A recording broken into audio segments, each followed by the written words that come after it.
The story, it moved me in a certain way. It's a patriotic story about a whole generation of people who gave sometimes the ultimate sacrifice for their country, and so how it affects them, but how the audience is supposed to take all this is up to them. It's important to know that generation of people. These people, unlike today, where we've lived in relative comfort in this country for a long time, but in World War II, just come out of the Depression.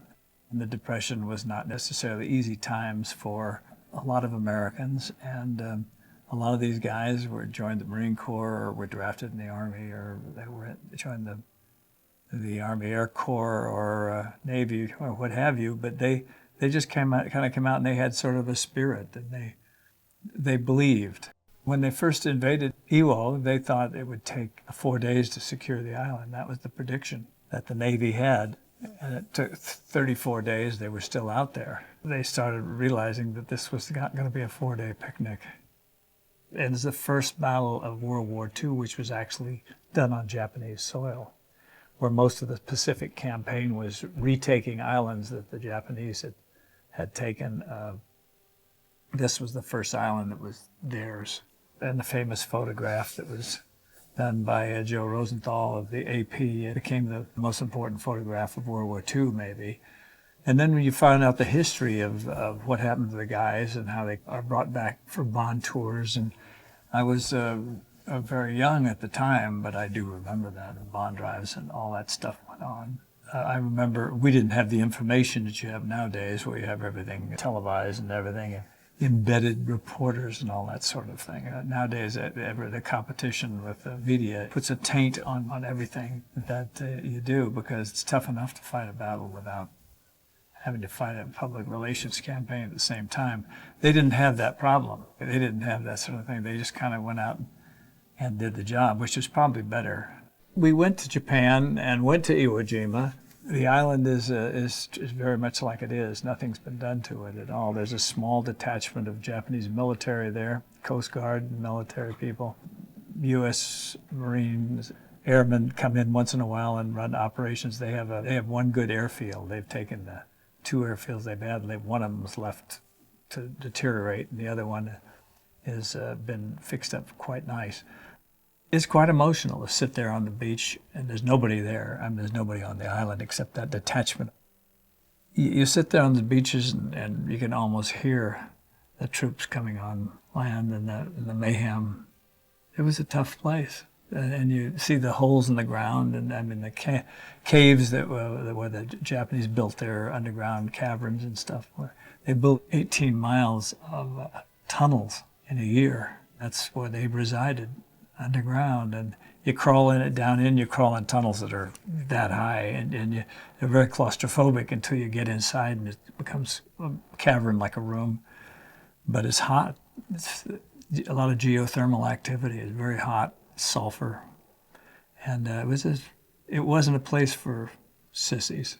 They don't allow tourism out there. They have a few memorials for the Japanese and a few Marine memorials. There's a Marine memorial and a Japanese memorial on top of Mount Suramachi. You go along and you'll see a Japanese memorial, and you'll see a bottle of whiskey sitting there with the cap off and sitting there, but it's full.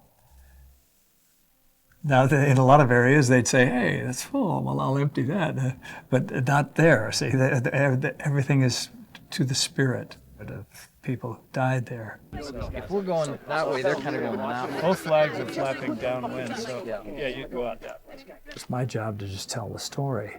And then after that, when the audience comes in, hopefully this will give them a feeling of that generation and the feeling of family and camaraderie, and depending on the guy next to you and what it means in life.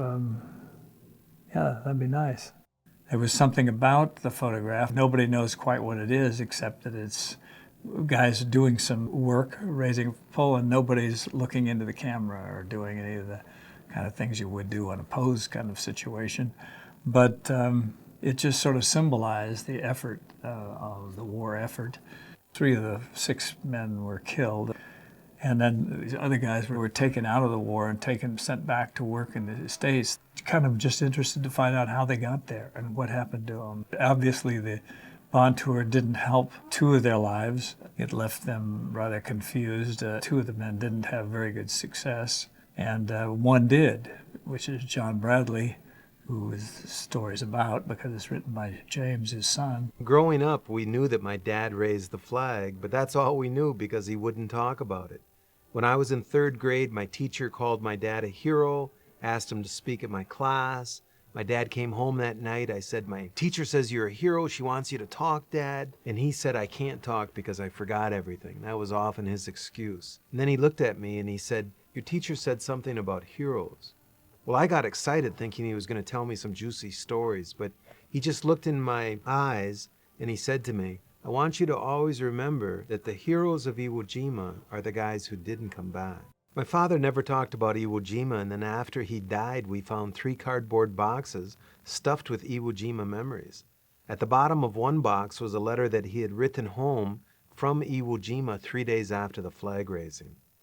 In that letter, which was a letter that he wrote to his mom and dad in Appleton, Wisconsin, he wrote, "I had a little to do with raising the American flag, and it was the happiest moment of my life." I cried when I read that letter, wondering why he had never been able to share that happy moment with me, a son. So I didn't set out to write a book. I set out to find out the answer to this question. Why didn't my dad talk about Iwo Jima? I didn't know.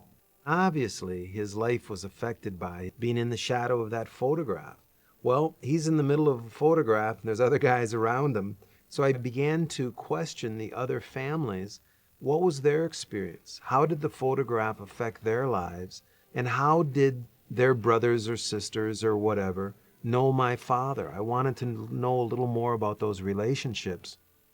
As I talked to these different family members, the stories that were coming over the phone were so incredible that one morning I realized, I've got to write a book. This has got to be written down. I discovered a completely different side of my father.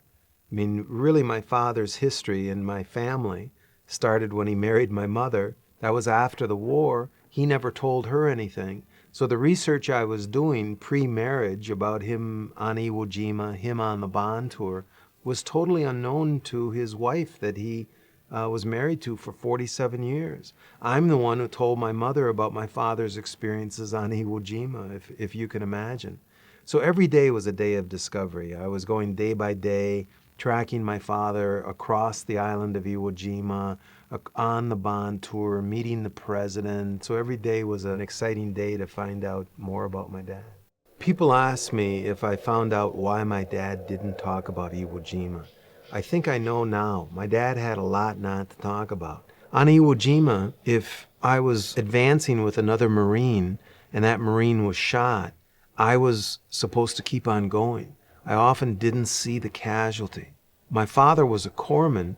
His job was to turn towards the casualty, was to go towards the worst, to embrace those guys whose blood was draining into the sands of Iwo Jima. Hour after hour, day after day, he only saw the worst. My father cried in his sleep for 5 years after he was married. I asked my mother, what does that mean, cry in his sleep? I never saw anybody cry in their sleep. She said he would be shaking and the tears would be coming out of his eyes and he'd be groaning and shaking at night. My dad had a lot not to talk about. It was very emotional researching the flag raisers. Of course, the easiest one was my father. I knew him and could get the information. Rene Gagnon was someone who I was aware of in my childhood. My dad exchanged Christmas cards with him. The story of Ira Hayes is pretty well known, and I made friends with his people on the reservation in Arizona. The most gratifying research to do was the research of the 3 guys who died on Iwo Jima, because all they had was their boyhoods.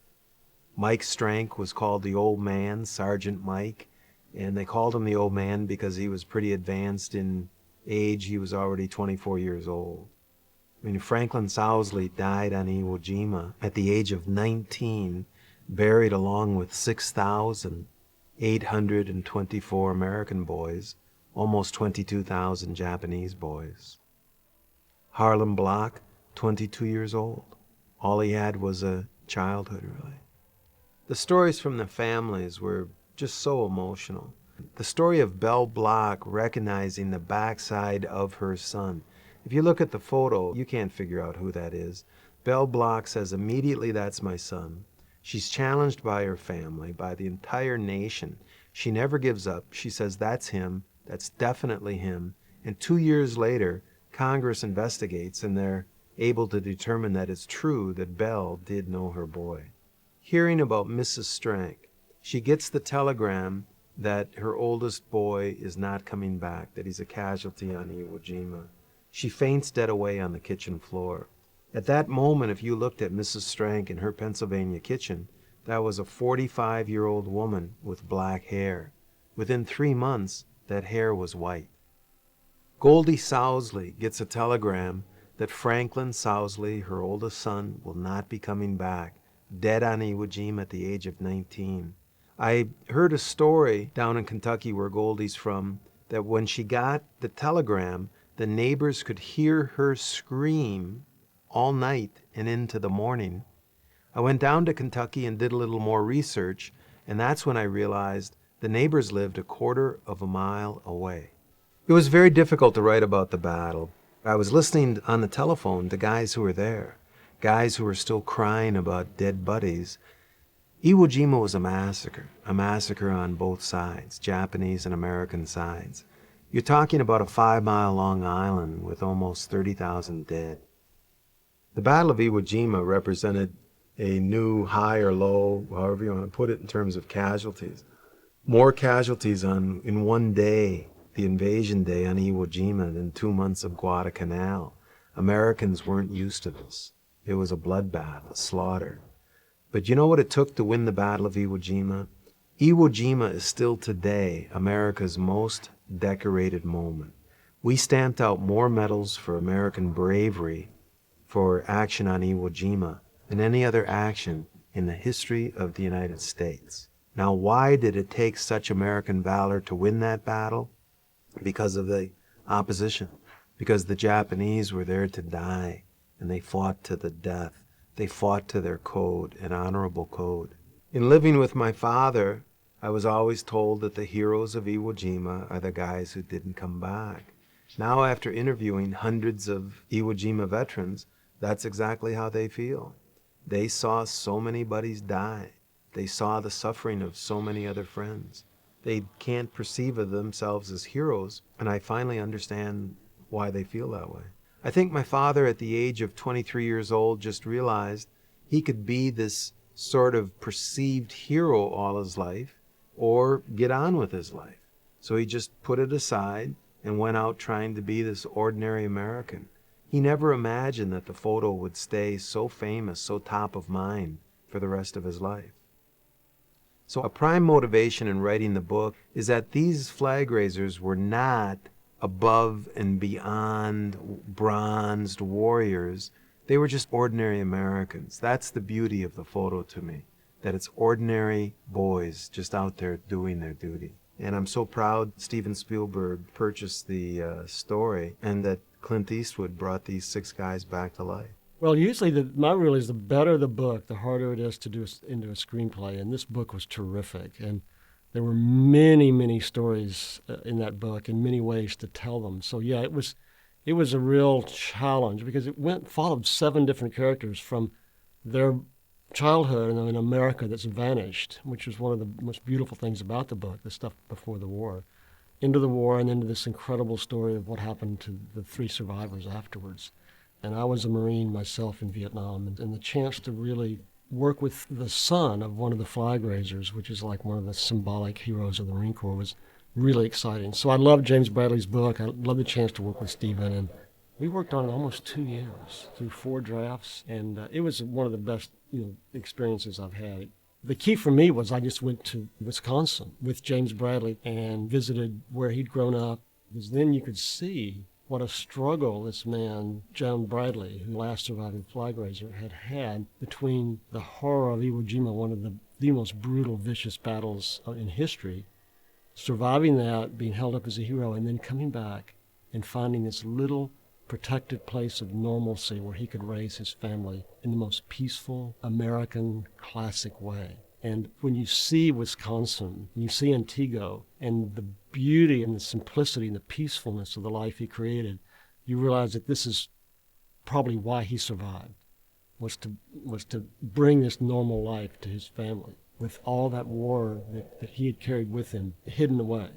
When Clint came on, he had this really great working relationship with Paul Haggis, and Paul came in and did a whole other version, which carries on some of the same storytelling techniques and everything that Stephen and I worked out, but also has this wonderful individuality and creativity of Paul himself, and I think fit what Clint wanted to do.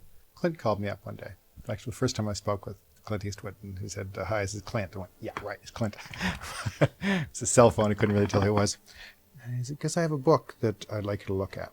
Can't tell you what it is right now. Got to talk to my partner first." I went, "Okay." So I called over to my agents and said, "Who's Clint Eastwood's partner?" So we asked around town. No one knew. Is it Clint has a partner? No one knew this. So he calls me back a week later and said, "Yeah, so I gave your script of $1 Million Baby to Stephen, and he liked it. So let's get together and talk." And I said, "That's great. That's wonderful. Who's Stephen?" He said, "Spielberg." I said, "Oh, great. Now, it's bad enough I've been dealing with one icon. Now I'm dealing with two." So he picks me up and drives me over to the studio to meet with Steven Spielberg. Steven says, "Well, what did you think of the book?" And I said, it's brilliant. It's great. It's a fabulous book. I think I have about a 10% chance of making it work." Yeah. So we talked for an hour and a half.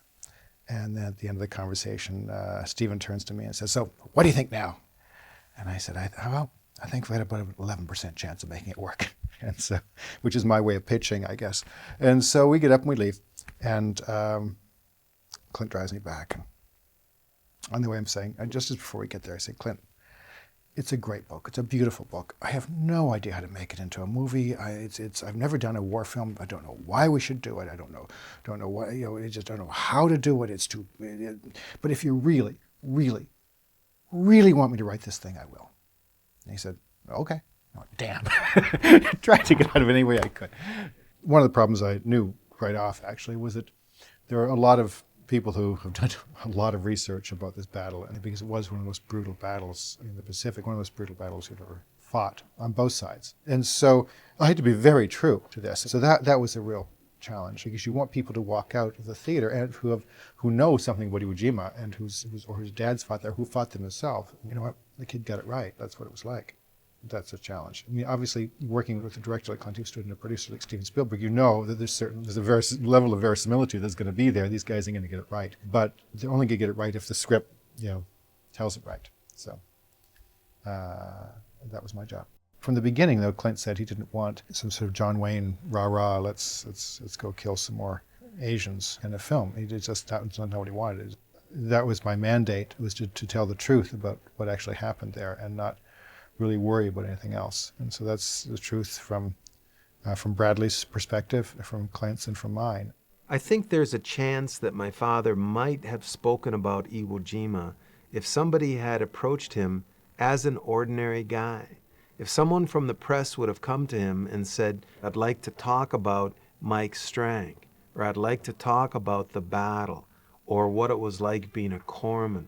But my father could never talk about Iwo Jima in ordinary terms to the public because they just perceived this bigger-than-life hero.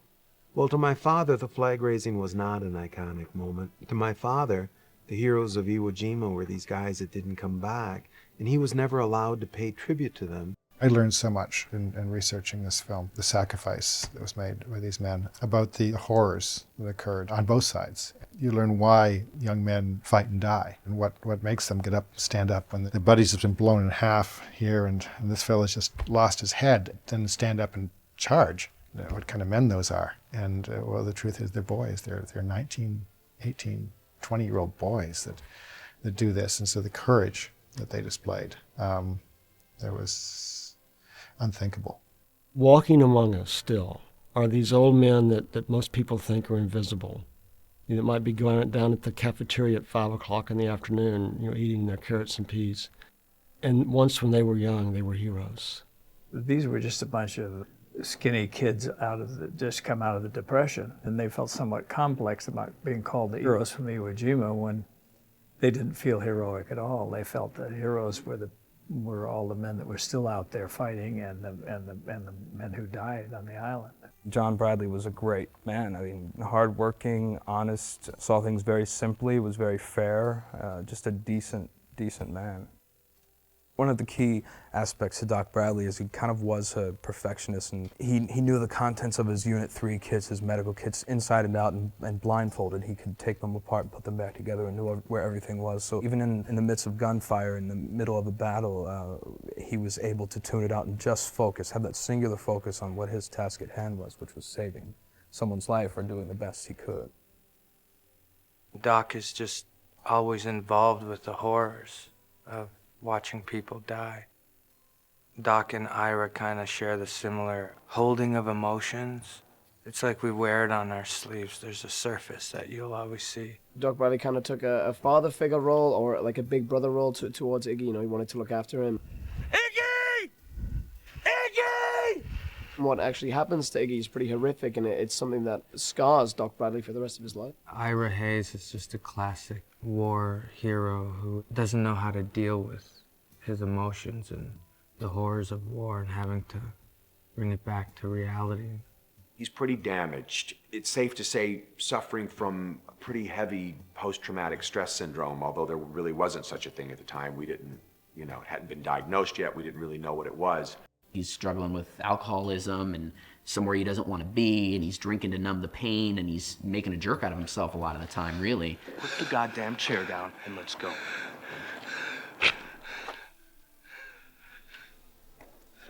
He was a born leader, and yet he just stayed in the shadows. He was one of the best soldiers in the Marine Corps, survived 3 of the bloodiest campaigns, and yet never was promoted, never wanted that sort of limelight. Doc is someone I think who's always respected Ira and understood him maybe a little differently than everyone else in terms of seeing his sensitivities and how much the war, what kind of a toll it took on him. Watching him sort of destroy himself through alcohol and depression and all of these other things that were a part of Ira's problems. I felt once he released the information to Harlan Block's father, it was his last secret. Now he would he'd let go of living his life. Rainey Gagnon, he's from New Hampshire. He's an only child. Apparently his mom was out pushing him in a baby carriage one morning and ran into his father with another woman pushing a baby carriage. So his dad was getting around a little, apparently, and his mom left him immediately, and he was raised by his, single mom, basically. She would bring him to work, and, he was her little treasure. I think his mom sort of laid out a path for him. He was a bit of a ladies' man. The book puts it that a lot of the guys were a little iffy on him, but if they wanted to pick up chicks, they went with him when they were on leave because he was good at that. And that's a skill. So anyway, he ends up with a woman named Pauline. The way we like to think of it is that he kind of went from one woman, his mother sort of telling him this is how it's going to be, to the next one, which was Pauline. I mean, he was 19 when this all happened to him. And to me, he was just a kid trying to make good, and do what was expected of him and asked of him. Out of the 3 guys, I think Rainey could be perceived as maybe the most fallible in some way. Mike Strank, who was Czechoslovakian born, he emigrated to America when he was 3 years old. He was born on November 10th, which is the Marine Corps birthday. He was in Bougainville, one of the bloodier campaigns in World War II. So he was a veteran among these young men. He was only 23 years old. The average age was only 19, so all the other guys called him the old man, and he was staff sergeant, but he got a lot of combat experience before he was finally killed. He was the type of leader that I think inspired his men to dig deeper because of the amount that he gave in the field. He promised them all that he would bring them home to their mothers. He died there when he was 24 years old. He was hit by an incoming mortar which came off of one of their own ships. Harlan's from Westcote, Texas. It's where he grew up, where he went to high school, and then he enlisted right out of high school. Growing up, he kind of was the rebel in the family in the sense that they were a strong Seventh-day Adventist family. He made choices that ended up leading him to go to public school and not the Seventh-day Adventist school. He played football, which was on the Seventh-day Adventist Sabbath. So a lot of his decisions as a young man started to set him apart from his family and make him who he was eventually to become. Harlan Block was wanting to be a duplicate of Mike Strank. Basically, it's like you're taking Superman and there's Superboy in the process. Harlan always was just trying to measure up to Mike. Harlan was a corporal, so he was next in command. Mike wouldn't bathe barefooted. He'd wear his boots when he'd take a shower.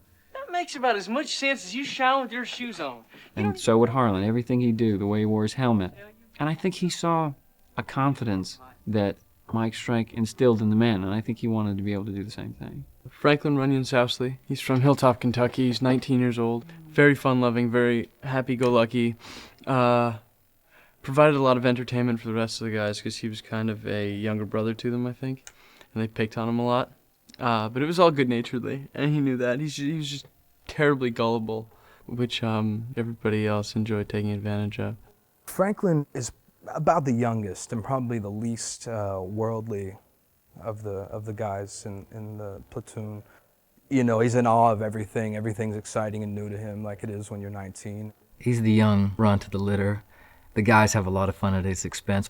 Ira and Franklin, the book says, was the most unlikely friendship because Franklin was very, very outgoing, very upfront, constantly joking around, while Ira was very reserved and very serious all the time.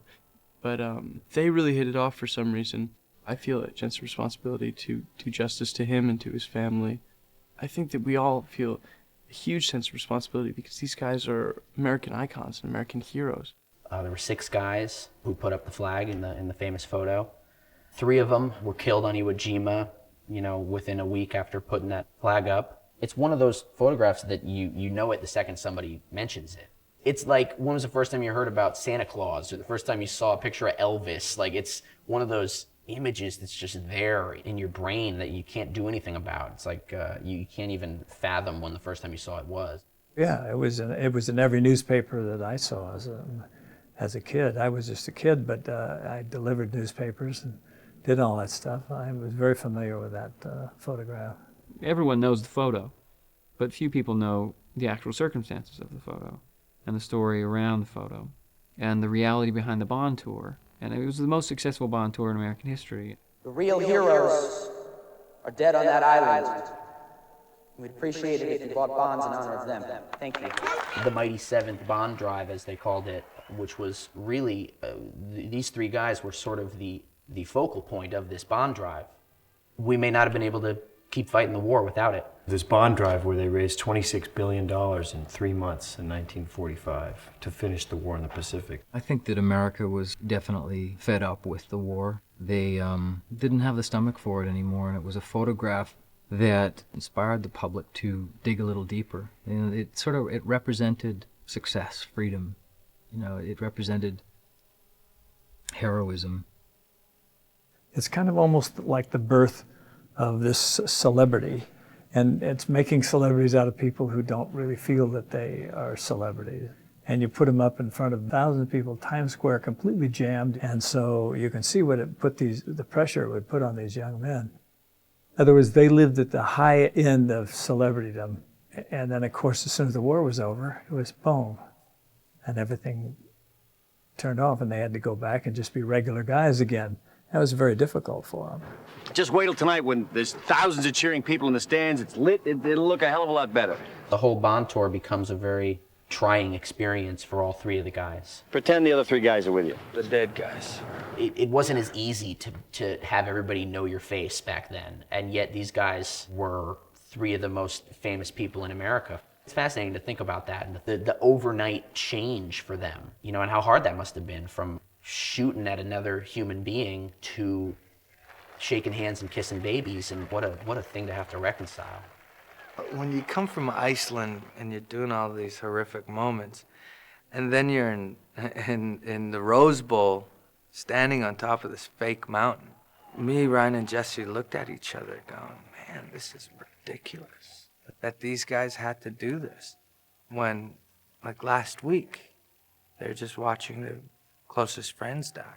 How they were able to do it. It was a terribly traumatic time for them, and how shocking this transition is for them.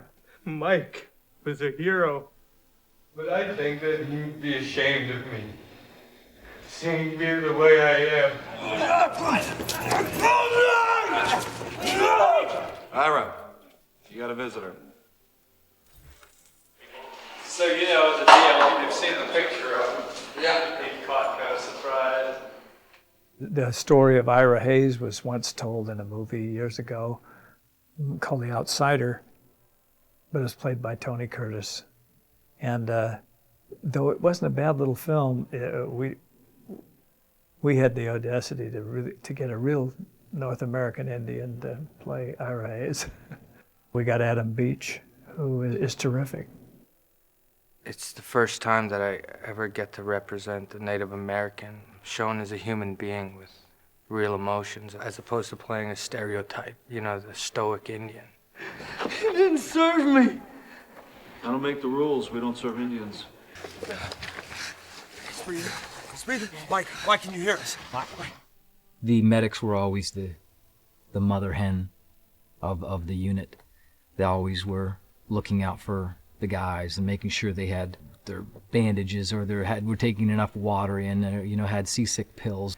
Ryan picked up on that sensibility immediately, and we never went to the set medic when we had problems. We went to Ryan, and he always had everything that we needed in his medical pouches. It immediately connected us to this brotherhood and how that relationship dynamic worked in the field. You know, we didn't call each other by our Christian names. We used each other's characters' names. They called me Sergeant, and I called him Doc, and it immediately put you there.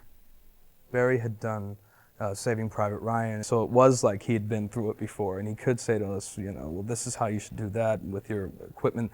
He had more experience on war movies. He's a quite good actor and is a very hard-working guy, a diligent actor, like all these guys were. They were a terrific bunch of people. But he's probably a little bit more experienced than the others, and the guy he plays is a guy with a little bit more experience. I just would make sure that I showed up on set a half an hour before everyone else. Sometimes I'd have all my gear on, I'd be in full wardrobe and makeup a half an hour before anyone even arrived. Just because I was playing the sergeant of these men and showing them wherever they needed to go and how to work their weapon if they needed their boots tied. Whatever needed to be done, I was there for them. Jesse, I had seen a few things, and I liked his acting very much, and his resemblance to the real René Gagnon was kind of uncanny. Jesse's interpretation of Rainey was the sensitivity that he brought to that character, exactly the way Rainey was, very sensitive and very introspective, and not at all sort of the typical macho soldier type, I was just a runner. That's it. I also spoke to Rainey's son a few times to try to get sort of a more personal and accurate view, from the son's point of view. I felt the responsibility to portray him as, I don't want to say as accurately as I could, but at least be armed with that information, because I think there's a degree to which you should be allowed and even embrace the idea of creative license when you're trying to interpret somebody who really existed, because you're never going to be them. So you try too hard, you're just going to drive yourself crazy. 28th will land here at Green Beach. The 8th Ammo Company will land here to resupply. Suribachi's guns are the biggest problem. They can hit any point on the island. Joe is only 19. He is the true age of those guys that were out there. Even though he was the younger of some of the other guys, his work ethic was every bit as good as the other guys. No, I didn't hear nothing about no masturbating papers. There are quite a few things in the script where the guys are picking on me, and those were really fun to do. Those scenes were a lot of fun, and it kind of followed us back home for a little bit. Oh, now you're just having fun with me. It's interesting how that relationship dynamic evolved too, because there's another opportunity for an actor to have an ego about the character he's playing and not really want to be made fun of and sort of be the brunt of jokes, but he embraced it. and took on that role note for note the way this man was. I got in shape before beginning the picture. And the thing about Harlan is he was a state-ranked football player. His entire senior class that played football, they all enlisted together. So he was in great shape before he even went to boot camp. So I thought it was pretty important to get in as good a shape as I could get in. The movie completely honors these young Marines and the people who sacrifice so much for war, but it also says in a very unapologetic way that, war is hell, first and foremost. We live in such a completely divided world now, and to be reminded that there was a time only 50, 60 years ago when the entire country, half of the world, were united, against a common enemy. I would love for people to understand the hardships that those soldiers had in the war, but also understand that America as a whole can obviously come together and make a lot of change if they put their minds to it. I feel a lot of responsibility to uphold some kind of honor for the guys that were actually there, and especially the guys that never made it home off of Iwo Jima. Be able to explore what these guys did and what they went through is something that's kind of unfathomable to me. I mean, the sheer terror that you must experience when landing on that beach, when mortars start going off around you and machine gun fire starts cutting people down all around you. Somewhere, it will spark a conversation between a grandchild and a grandparent about that experience, and those stories will be passed on. That's where the difference can be made. Those stories will live on through the generations and will remember the effort and the lives that were lost to preserve the freedoms that we have today.